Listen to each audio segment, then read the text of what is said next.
પાદરા બજાર સમિતિની ચૂંટણી પહેલા ભાજપ માટે ખુશીની ખબર સામે આવી છે। આવનારી 17 ઓક્ટોબરના રોજ યોજાનારી ચૂંટણીમાં વેપારી મત વિભાગના ભાજપ પ્રેરિત 3 ઉમેદવારો બિનહરીફ વિજેતા જાહેર થયા છે।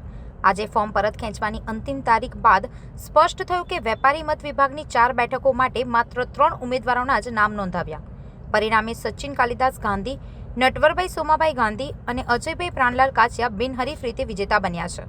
પાદરા શહેર ભાજપ પ્રમુખ દીપેશ ગાંધી સહિત કાર્યકરોએ વિજેતાઓને અભિનંદન પાઠવ્યા હતા।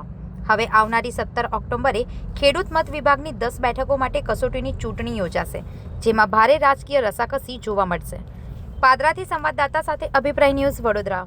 પાદરા એપીએમસીની ચૂંટણીમાં વેપારી મત વિભાગમાં અમે આજે 3 ઉમેદવાર ભારતીય જનતા પ્રેરિત પેનલ અને ચૈતન્યસિંહ ઝાલા બાપુના નેતૃત્વ હેઠળ જ્યારે લડતા હતા ત્યારે 3 ઉમેદવાર અમે આજે બિનહરીફ થયા છે।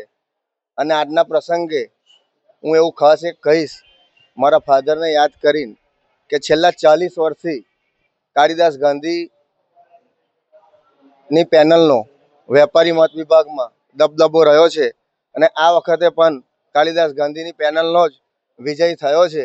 છેલ્લા 40 વર્ષથી થાય છે અને પાદરાના તમામ નગરજનો અને તમામ વેપારીઓએ છેલ્લા 40 વર્ષથી અમારા પર ભરોસો મૂક્યો છે અને તમામ એપીએમસીના અમારા કમિશન એજન્ટ, દાળની મિલના હોય, કપાસના વેપારી હોય, અનાજના વેપારી, આ તમામ વેપારી મિત્રોનો અમે હૃદયપૂર્વક આભાર માનીએ છીએ કે છેલ્લા 40 વર્ષથી અમારા પર જે ભરોસો મૂક્યો છે અને આ વખતે પણ મૂક્યો છે, એનો અમે સૌનો આભાર માનીએ। વધુ સમાચાર જોવા માટે અમારી YouTube ચેનલને સબસ્ક્રાઇબ કરો અને જોડાયેલા રહો ફેસબુક, ઇન્સ્ટાગ્રામ અને ટ્વિટર પર।